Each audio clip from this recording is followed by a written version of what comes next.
오늘 예배 회복 기쁨을 누리라 라는 제목으로 또 말씀을 나눌 때 큰 은혜가 있기를 원합니다. 어떤 목사님이 예배는 발전소와 같습니다 이런 표현을 쓰셨어요. 현대 문명에 빼놓을 수 없는 것이 바로 전기 에너지인데, 이 전기 에너지가 없으면 세상의 빛은 사라질 것이고, 그리고 우리에게 편의를 제공하던 그 모든 편리함은 다 사라지게 될 것입니다. 여러분들이 좋아하는 핸드폰도 꺼지게 될 것이고, 엘리베이터도 멈추고, 이 시간 제가 이제 말씀을 전하고 있지만 이 방송 시스템도 꺼짐으로 말미암아 저는 목이 터져라 소리를 질러야 되겠죠. 여러분, 전기 없는 현대 문명을 생각할 수 없는 것처럼 예배 없는 우리의 삶도 생각할 수 없습니다. 발전소에서 전기를 생산하는 것처럼 예배를 통하여 삶의 원동력인 기쁨이 생산되는 것을 믿으시길 바랍니다. 예배를 통하여 하나님의 기쁨, 아까 우리 성가대가 찬양으로 올려드렸던 것처럼 그 축복, 기쁨의 축복을 우리에게 주시는 것이죠. 그래서 우리가 이 자리에서 그 기쁨들을 누려야만 하는 것입니다. 우리가 예배 개념에 대해서 다시 한번 좀 정리하고 또 생각할 필요가 있습니다. 여러분, 우리가 흔히 예배를 보러 간다 이런 표현들을 써요. 그런데 이 예배를 보러 간다라는 표현이 부적절하다라고 이야기합니다. 쓰지 말아야 할 표현 중에 하나다라고 이야기를 해요. 예배를 보러 간다, 왜 부적절한 표현일까요? 키에르케고르라는 철학자가 예배를 연극에 비유한 적이 있습니다. 그래서 예배는 또 하나의 그 연극이다 이렇게 이야기한 적이 있는데, 여러분, 예배 현장에 많은 사람들이 있습니다. 하나님이 계시고, 예배 현장에 하나님이 계시고, 목사가 있고, 그리고 회중이 있고, 성가대가 있고, 찬양대가 있고, 찬양팀이 있고, 또 기도자가 있고 등등 예배 안에 많은 그런 사람들이 존재하고 있습니다. 그런데 연극에서 중요한 것은 배우와 관객이죠. 그렇다면 여러분, 예배에 있어서, 예배가 만약 연극이라 한다면 예배에 있어서 배우는 누구일까요? 그리고 관객은 누구일까요? 한번 생각해 봤으면 좋겠습니다. 예배에 있어서 배우는 누구이고 관객은 누구인가? 교인들의 대부분들은 의자에 앉아 있는 성도들이 관객이라고 생각을 합니다. 그런데 키에르케고르가 재밌는 이야기를 했어요. 보는 예배는 우리가 관객이 되고 하나님이 배우가 된다. 그러나 드리는 예배는 하나님이 관객이 되고 우리는 배우가 된다. 그런 이야기를 했습니다. 연극 공연을 할 때 관객과 배우는 공연을 대하는 태도와 자세가 완전히 다릅니다. 왜냐하면 관객은 와서 보는 자이죠. 수동적으로 보는 자입니다. 그래서 예배에 나와서 그냥 보고 기쁨을 누리면 되지만, 배우는요, 공연을 준비하기 위해서 자신의 그 모든 시간의 대부분을 그곳에 할애해야만 합니다. 어떤 것보다, 배우에게 있어서는 어떤 것보다 공연보다 우선시 될 수 없고, 그리고 배우는 공연을 위해서 사소한 것 하나하나까지 몸과 마음, 심혈을 기울여서 준비해야만 하는 것이죠. 여러분, 예배는요, 하나님이 관객이십니다. 그리고 우리가 배우이고 우리가 스텝인 것입니다. 그러므로 관객이신 하나님이 기뻐하셔야만 하는 곳이 바로 예배의 현장입니다. 그래서 하나님께서, 관객이신 하나님께서 기뻐하시기 위해서 완벽한 공연을 준비하여 드려야 되는 것입니다. 기쁨을 드리기 위해서 미리 철저하게 준비해야 하는 것이죠. 그러므로 예배 시작 전에 미리 와서 예배를 준비하고, 또 예배의 어떤 일도 예배보다 우선시 되지 말아야 하며, 또한 예배를 위해 사소한 것 하나까지도 실수가 없도록 마음을 써야 할 것입니다. 여러분, 우리가 예배를 보는 자가 아니라 예배를 드리는 자임을 기억하시기를 바랍니다. 우리는 예배를 드리는 자예요. 그리고 하나님이 그 예배를 받으시고 계시는 것입니다.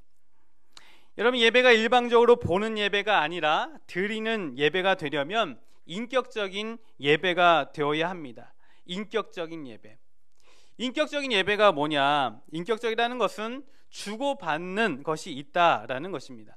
다시 말하면 주고받는 어떠한 기쁨들이 그 안에 있어야지만 인격적인 예배가 될 수 있다는 것입니다.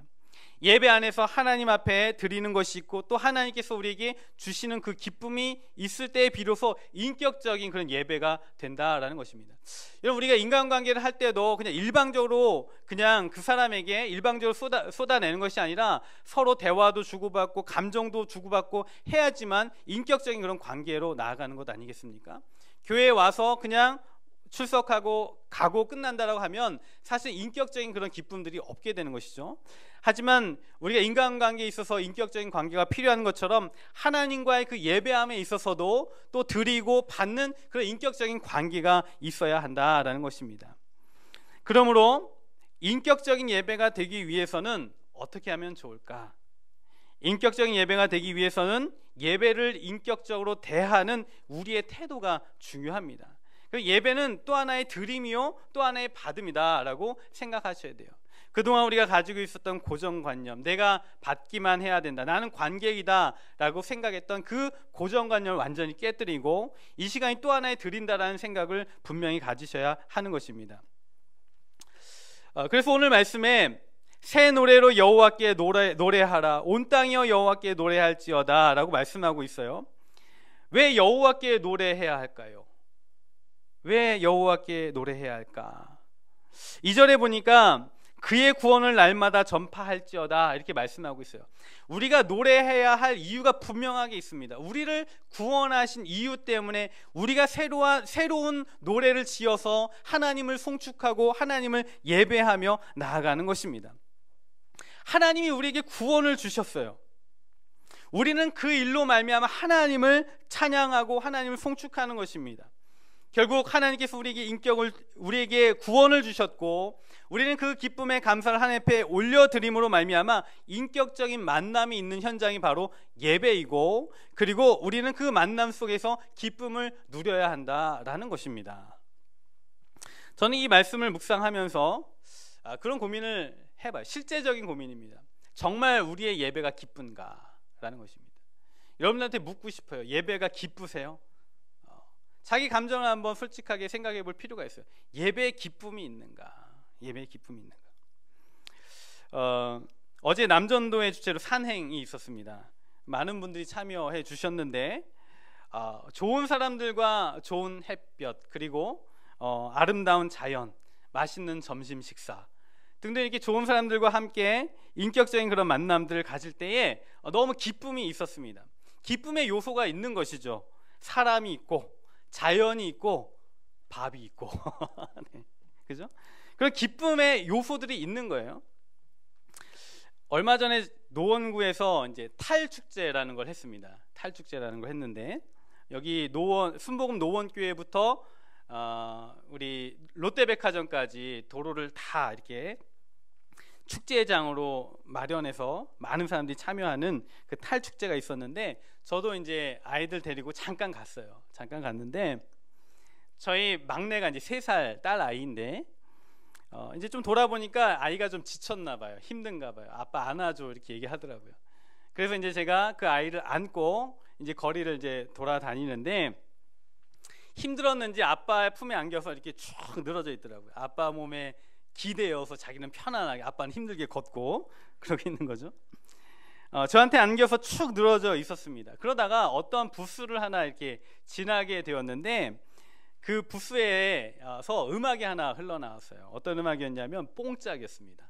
막 쿵짝쿵짝거리는 트로트 음악이 아주 현란하게 흘러나왔는데 이 3살박이 아이가 갑자기 자다가는 화들짝 깨더니 아빠 품에 안겨 막 춤을 추기 시작하는 겁니다. 목사딸이 축 늘어져 있다가 뽕짝 음악에 반응하는 것을 보고 당황했지만 기뻐할 만한 음악이 그 안에 있었던 것이죠.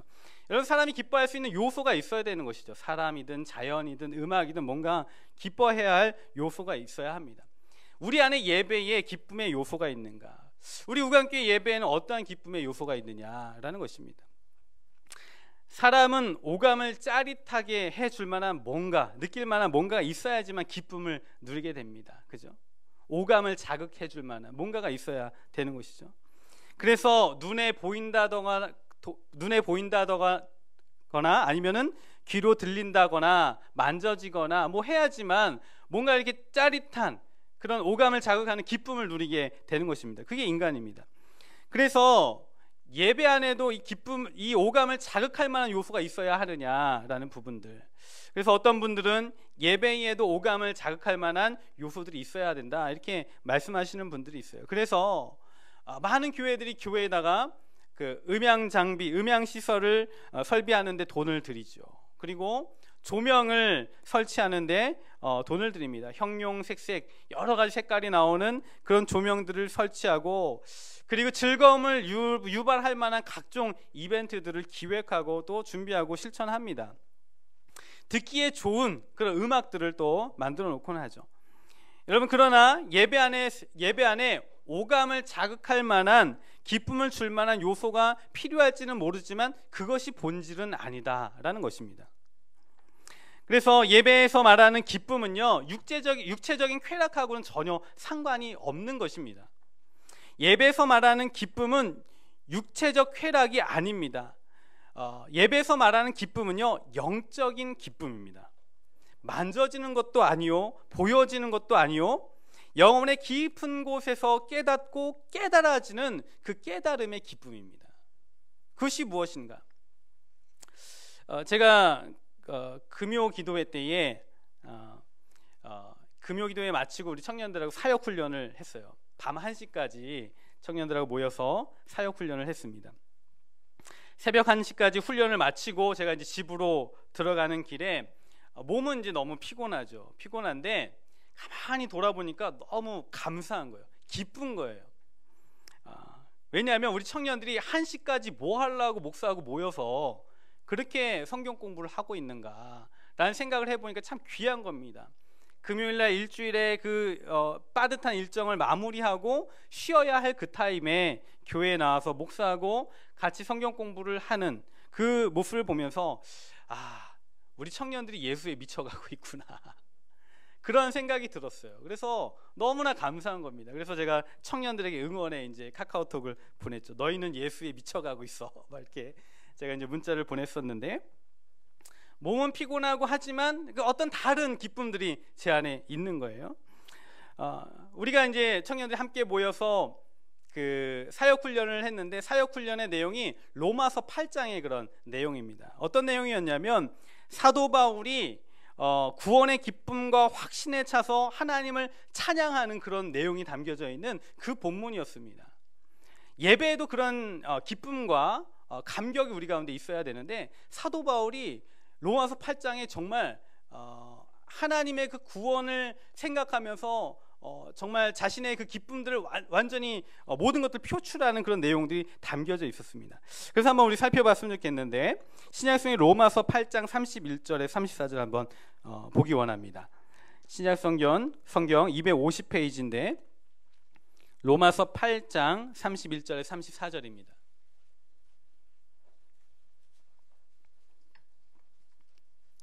(250페이지) 로마서 8장 31절 34절 우리 한번 읽어보겠습니다. 시작. 그런즉 이 일에 대하여 우리가 무슨 말하리요? 만일 하나님이 우리를 위하시면 누가 우리를 대적하리요? 자기 아들을 아끼지 아니하시고 우리 모든 사람을 위하여 내주신 이가 어찌 그 아들과 함께 모든 것을 우리에게 주시지 아니하겠느냐? 누가 능히 하나님께서 택하신 자들을 고발하리요? 의롭다 하신 이는 하나님이시니 누가 정죄하리요? 죽으실 뿐 아니라 다시 살아나신 이는 그리스도 예수시니 그는 하나님 우편에 계신 자요 우리를 위하여 간구하시는 자시니라. 아멘. 사도 바울이 자신에게 주신 그 구원의 기쁨과 확신 속에서 이러한 찬양을 하나님 앞에 지금 정말 폭발하듯이 지금 토해내고 있는 것입니다. 그런즉 이 일에 대하여 무슨 말을 우리가 할 것인가? 하나님이 우리를 위하시는데 누가 우리를 대적할 것인가? 아들을 아끼지 아니하시고 주셨는데 우리에게 모든 것을 주시지 않겠느냐? 하나님이 우리에게 옳다라고 하시는데 누가 나에게 죄 있다라고 정죄하겠느냐? 주님은 지금도 죽어서 살아나셨고 하나님 우편에 앉아 계시면서 우리를 위해 친히 중보하고 계시는데 우리 안에 부족함이 무엇이 있느냐라고 하면서 정말 감격에 차서 지금 하나님을 찬양하고 있는 거예요. 하나님이 나를 구원하여 주셨다라는 것이죠. 나는 그 확신이 있다라고 말하면서 하나님을 찬양하고 있는 것입니다. 그러면서 동시에 39절 한번 보시겠습니까? 8장 39절 이렇게 마무리합니다. 읽겠습니다. 시작. 높음이나 깊음이나 다른 어떤 피조물이라도 우리를 우리 주 그리스도 예수 안에 있는 하나님의 사랑에서 끊을 수 없으리라. 아멘. 높음이나 깊음이나 세상의 어떤 것도 우리를 그리스도의 사랑에서 끊을 수 없다라고 이야기하면서 그 하나님의 사랑, 구원의 기쁨, 그 감격 속에서 하나님을 찬양하고 또 찬양하고 송축하고 있는 것입니다. 사도 바울은 마음에 확신이 있었어요. 하나님이 나를 구원하여 주셨고, 그리고 내가 하나님의 나라에 갈 하나님의 백성이라는 사실을 그 확신이 있었습니다. 하나님께서 구원하신 일로 말미암아 감격하였고 그 하나님을 송축하고 노래하였던 것입니다. 여러분, 우리가 예배를 드리면서 기뻐해야 할 이유, 어떤 오감에 의해서, 오감의 자극에 의한 것이 아니라 바로 여기에 이유가 있는 것입니다. 죽기까지 우리를 사랑하시고 우리에게 구원을 베푸신 그 일로 말미암아 우리 안에 기쁨이 있는 것입니다. 아멘이십니까? 여러분, 우리에게 구원을 베푸신 일을 기억해야 합니다. 예배할 때마다 구원을 베푸신 일을 기억해야 합니다. 분명하고도 명확하게 기억해야만 합니다. 그것을 기억하고 여러분들 마음에 녹여내십시오. 그러면 예배 가운데 참 기쁨이 여러분들 마음 가운데 넘칠 줄 믿습니다. 그렇게 우리에게 말씀하고 있는 것입니다. 그러므로 예배는 무엇인가? 예배는 우리를 구원하신 것에 대한 감사를 올려드리는 시간입니다. 그것에 대한 하나님이 우리를 창세전부터 우리를 택하시고 부르시고 자녀 삼아주시고 우리에게 구원을 베풀어 주신 그 일들로 말미암아 감사를 올려드리는 시간이 바로 예배라는 것입니다. 그것에 대한 이야기가 누가복음 17장에 보면 또 나옵니다. 누가복음 17장 보시면 여러분 잘 아시는 내용입니다. 예수님이 어느 마을을 지나시다가 10명의 나병 환자를 만났죠. 10명의 나병 환자를 만났습니다. 그들이 자기들이 낫기를 간구하면서 주님, 우리에게 자비를 베풀어 주십시오라고 그 10명의 나병 환자들이 예수님께 요구를 했습니다. 예수님께서 뭐라고 말씀하십니까? 제사장에게 가서 네 몸을 보여라 라고 말씀을 하셨어요. 이 10명의 나병 환자들이 제사장의 몸을 보이기 위하여 길을 가다가 자기의 병이 나았다는 것을 깨닫게 됩니다. 예수님의 그 능력이 그들에게 흘러간 것이죠. 평생 알아왔던 그 나병, 고칠 수 없는 불치의 병인 나병이 나아버린 것입니다. 그런데 그 나음을 입은 10명의 나병 환자 중에 한 명만 예수님께 돌아와서 영광을 돌리며 감사를 올려드렸습니다. 여기서 중요한 것은 뭐냐면 10명의 나병 환자가 다 깨끗함을 받았다라는 거예요. 그러나 예수님 앞에 나와 엎드려 감사하며 감격한 사람은 몇 명? 한 명이라는 사실입니다. 예수님께서 이야기하시죠. 너희가 다 나음을 입지 않았느냐? 그런데 왜 한 명뿐이냐라는 것입니다. 여러분, 예배자들이 그런 것입니다. 예수님께서 보혈로 모든 죄를 용서하시고 우리를 구원하여 주셨고 우리는 그 구원을 받았는데 감격하며 뛸 듯이 기뻐하는 사람은 한 사람밖에 없는, 하나님이 찾으시는 예배자는 한 사람밖에 없는 그런 일들이 우리 가운데 있다라는 것이죠. 너희가 다 나음을 입지 않았느냐? 그러므로 우리는 다 하나님 앞에 나아가 우리를 구원하신 그 일들로 말미암아 기뻐하고 감사하고 송축해야만 한다는 것입니다. 아름다운 영무원 김행균 씨라는 그 이야기가 있습니다. 2003년도에 영등포 역에서 근무하던 김행균 씨라는 영무원이 계셨습니다. 그 열차의 안전 운행을 담당하는 그런 영무원이었는데 어느 날 영등포 역에 진입하는 열차 근처에서 놀고 있는 한 10살쯤 되는 아이를 발견하게 됩니다. 급박한 상황이 닥쳐서 그 영무원은 그 아이를 안전선 밖으로 밀쳐내고 자기가 대신 열차에 치입니다. 그래서 발이 절단되는 그런 큰 사고를 당했습니다. 살신성인으로 한 아이를 살려낸 이 사건은 신문과 매스컴 등등에 많이 보도되었고 많은 사람들에게 귀감이 되었습니다. 살신성인한 그 영무원의 그러한 삶의 이야기를 또 이렇게 돌로 만들어서 비석처럼 또 세워놓는 그런 일까지 있었습니다. 그런데 참 안타까운 것은 뭐냐면 정작 그의 도움으로 목숨을 구한 아이와 보호자는 지금까지 나타나지 않고 있다는 사실입니다. 자기의 목숨을 구원을 받았는데 자기를 대신하여 다친 사람은 있고 인생이 망쳐진 사람은 있는데 그 도움을 받은 사람은 지금까지도 나타나지 않고 있다라는 것입니다. 언론에서 아름다운 영무원의 이야기가 수도 없이 보도되었고 방영되었는데 모를 리가 없습니다. 그런데 그 은혜를 입은 아이와 보호자는 끝끝내 나타나지 않더라라는 것입니다. 여러분, 남에게 은혜를 입을 때 감사의 마음을 표현할 수 있는 것, 그것은요 사람이 가진 축복이에요. 인간이 가진 축복입니다. 그리고 특권입니다. 정말 우리가 은혜를 입었을 때 감사할 수 있다라는 것은 하나님께서 우리에게 주신 축복인 것이죠. 그런데 그렇지 못한 사람들을 보면 참 마음이 안타까운 것입니다. 괴테가 그런 이야기를 했습니다. 가장 쓸모없는 인간은 감사할 줄 모르는 인간이다. 그런 이야기를 했어요. 여러분, 예수님께서 우리를 위하여 몸을 찢으시고 물과 피를 다 쏟으시면서 우리를 모든 율법의 저주에서 구원하여 주셨다는 것입니다. 그 모든 율법의 저주를 끊어버리신 분이 바로 우리 주 예수 그리스도이십니다. 그 예수님의 은혜를 생각할 때 감사와 기쁨을 감출 수 없는 것입니다. 예배는 바로 이 구원의 감격 속에서 하나님께 감사와 기쁨을 올려드리는 순간이고 현장이라는 사실을 기억하시길 바랍니다. 주님이 우리를 구원하여 주셨다는 사실입니다. 여러분, 그러므로 우리는 늘 예배 가운데 기뻐할 수 있는 그 마음의 자세를 준비하고 나아가야 해요.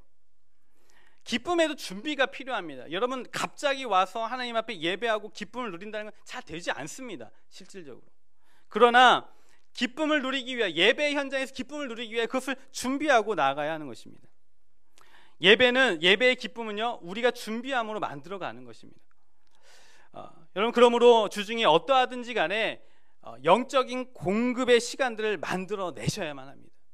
그래서 우리는 너무나 연약한 자들이죠. 하나님께서 우리에게 은혜를 주신다 할지라도 우리는 너무나 쉽게 잊어버립니다.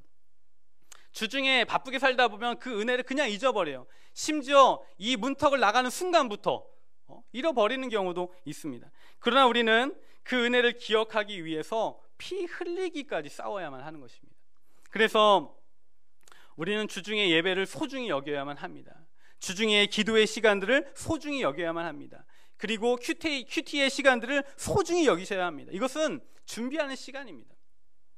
마치 농부가 가을 수확하기 전에 계속 농과 밭을 돌보면서 잡초를 뽑아내듯이 우리가 주중에 자신의 경건 생활들을 유지하는 것은 풍성한 수확을 위해서 잡초를 뽑아내는 것 같은 그런 행위인 것입니다. 우리가 기쁨을 누리기 위해서 계속 준비해야만 하는 것입니다. 지난 금요 기도회 때 저희 성도들이 또 모여서 기도의 시간들을 가지면서 제가 그런 이야기를 했어요. 예배의 기쁨과 감격을 위하여 우리는 금요일 저녁부터 준비되어야 한다. 기도하고 영혼을 정결케 하고 영혼을 씻는 그런 행위를 통하여 주일에 그 예배를 준비하는 것이다 라고 말씀을 드렸어요. 여러분, 아이를 출산할 때를 한번 생각해 보십시오. 아이를 출산할 때를 돌아보면 아이가 태어나는 그 순간이 얼마나 경이롭고 놀랍고 신비롭습니까? 그러나 그 아이가 출산할 때 그 기쁨은요 한편으로 이미 준비되어져 있었습니다. 10달 전부터 어머니가 아이를 뱃속에 품고, 그죠? 그리고 10달 동안 출산을 준비하면서 이미 어머니의 마음으로부터 그 기쁨은 준비되고 있었던 것입니다. 10달 동안 아기를 품고 그 아이를 위한 옷을 준비하고 출산 준비를 하면서 준비의 과정 하나하나 가운데서 건강한 출산을 준비하면서 이미 그 기쁨은 준비되고 있었던 것이고 출산의 순간에 그 기쁨으로 오는 것이죠.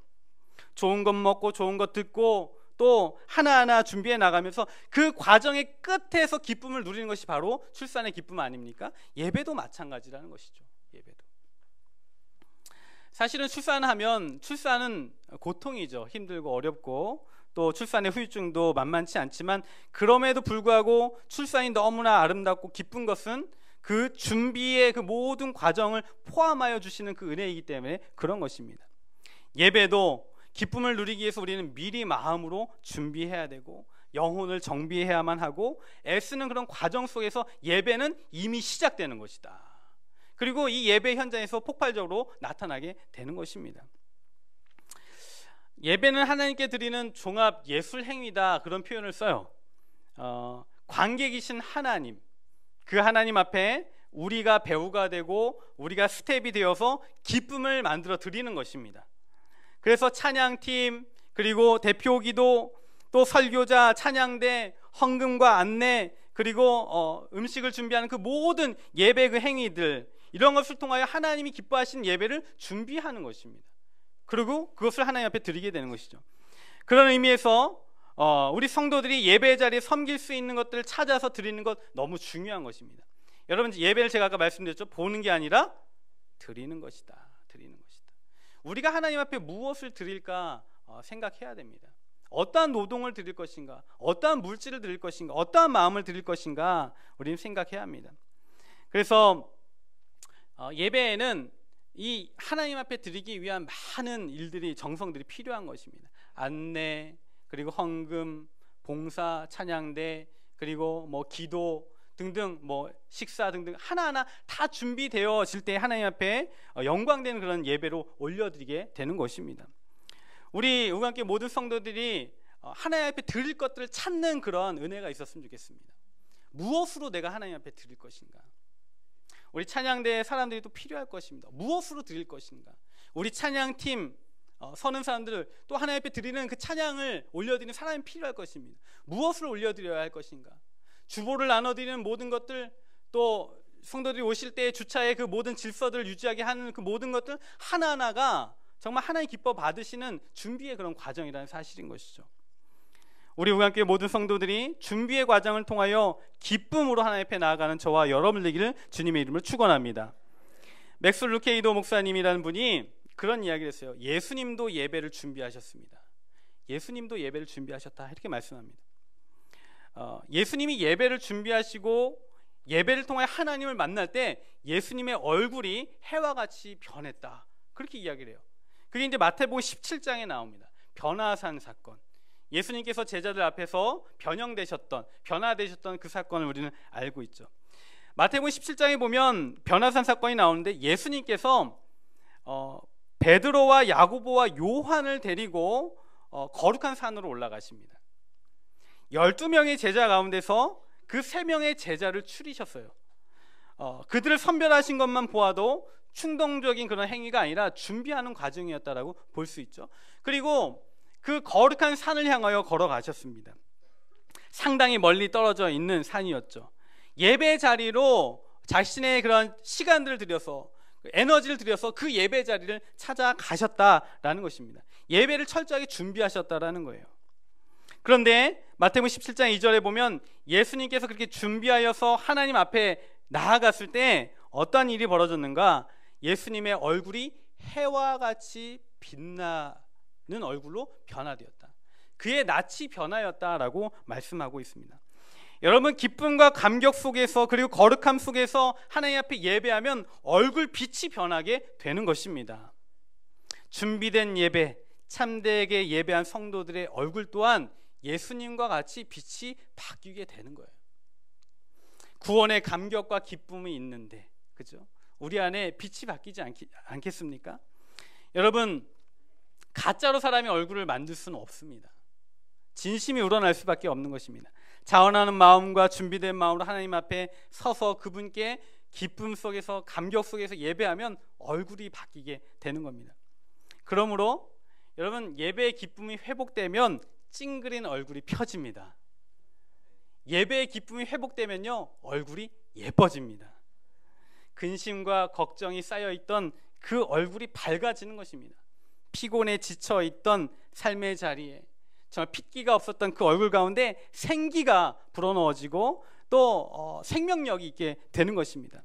예배가 살아나면요, 더 이상 근심과 걱정이 없고 애통하는 것이나 곡하는 것이나 큰 슬픔이 없고 천국이 그 마음에 임하게 되는 겁니다.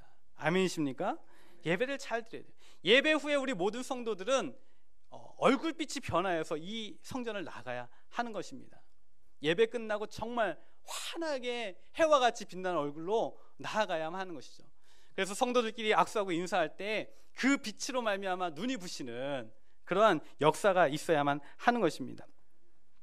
여러분, 기쁨으로 예배할 때 여러분들의 얼굴빛을 해와 같이 바꿔주실 줄 믿습니다. 기쁨으로 나가는 저와 여러분들 되어야 합니다. 그리고 기쁨으로 예배할 때 예배하는 자만 바뀌는 것이 아니라 그 예배하는 자를 보는 사람도 바뀌게 됩니다. 마태복음 17장 4절에 보니까 얼굴빛이 변한 예수님을 본 제자들이요 감동을 했습니다. 감동해서 뭐라고 이야기했냐면, 주여 여기가 좋사오니 우리가 초막 셋을 짓 때 하나는 주를 위하여, 하나는 모세를 위하여, 하나는 엘리야를 위하여 지읍시다, 이렇게 얘기를 합니다. 그리고 뒷구절에 보면 지들이 무슨 얘기를 하는지 알지 못하더라, 이렇게 나옵니다.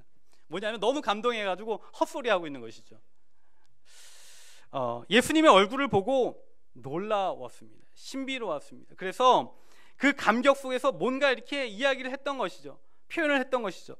여러분, 예배를 통하여 우리의 얼굴이 해와 같이 빈다면요, 그 얼굴을 보는 사람이 어떻겠습니까? 감동하는 겁니다. 감동하는. 여러분, 예배 드리고 집에 가면 남편이 화들짝 놀라는 거예요. 얼굴빛이 변해 있는 거예요. 어디 갔다 온 거야 도대체? 예배의 기쁨과 감격이 있기 때문에. 예배의 기쁨과 감격을 안고 회사에 가면 어떤 일이 벌어집니까? 회사 동료들이 아는 것이죠. 도대체 무슨 일이 있었냐, 주말에 좋은 일 있었어? 얼굴 낯빛이 바뀌는 것입니다. 그리고 그들 또한 감동하는 것이죠. 나 주님 때문에 기뻐. 주님이 나를 구원하셔서 너무 기뻐. 나 너무 행복해. 고백하게 되는 것이죠. 여러분, 우리도 예수님처럼 준비된 마음으로 예배를 드리고 예배의 기쁨을 경험하면 하나님이 우리 얼굴을 바꿔 주실 줄 믿습니다. 놀라운 능력으로 말미암아 여러분들의 얼굴을 보는 사람 또한 감동과 은혜에 휩싸일 줄 믿습니다. 그러한 축복이 예배 가운데 있는 것입니다. 그러므로 우리 우간교회 모든 성도들이 기쁨의 예배를 통하여 예수님과 같이 얼굴이 해와 같이 변하는 은혜가 있을 줄 믿습니다. 말씀을 정리합니다. 예배는 발전소입니다. 기쁨을 만드는 발전소예요. 예배를 드리는 자는 하나님 앞에 예배하는 자입니다. 그러므로 우리는 죽기까지 우리를 사랑하시고 모든 것을 내어주신 그 하나님의 사랑, 구원의 그 감격, 그것을 감사하고 기뻐하고 하나님 앞에 예배를 올려드려야 하는 것입니다. 우리는 예배할 때, 진심으로 예배할 때 새 노래로 여호와를 찬양하게 되고 기쁨의 노래로 하나님을 찬양하게 되는 것입니다. 우리에게 주신 은혜가 얼마나 큽니까? 하나님, 그 위대하신 창조주 하나님께서 우리가 뭐라고 우리의 인생 가운데 오셔서 우리를 위하여 십자가에 죽으시고 우리에게 모든 사랑을 내어주셨습니다. 아들을 죽이시기까지 우리에게 사랑을 표현하여 주셨고 그것으로 확증하여 주셨다는 사실입니다. 그 구원의 일을 생각할 때 우리 안에 기쁨과 감사가 넘칠 수밖에 없는 것이고, 우리는 하나님 앞에 그 감사의 제사, 감사의 예배를 올려드려야 할 줄 믿습니다. 그 구원의 기쁨으로 말미암아 얼굴이 해와 같이 변하는 저와 여러분들이 되기를 원합니다. 한 주간 살아갈 때에 어떻게 하면 주 안에서 기뻐할 수 있는가? 여러분, 매 주마다 우리가 예배하기 위해 이 자리에 오지만 주중에 그 예배를 준비하는 저와 여러분들 되기를 원합니다. 미리미리 은혜 받기 위해 구원의 그 감격을 누리는 것을 미리 시작하고 그 구원의 감격을 마음에 간직하고 또 묵상하고 생각하고 하나님 앞에 나올 때 이 예배 가운데 하나님의 기쁨이 임하게 되는 것입니다. 오늘도 예배를 통하여 우리에게 주시는 그 기쁨 잘 마음에 간직하기를 원합니다. 그리고 한 주간 살아갈 때 주님과 같이 해와 같이 빛나는 얼굴이 빛나는 저와 여러분들 되기를 주님의 이름으로 축원합니다. 기도하도록 하겠습니다.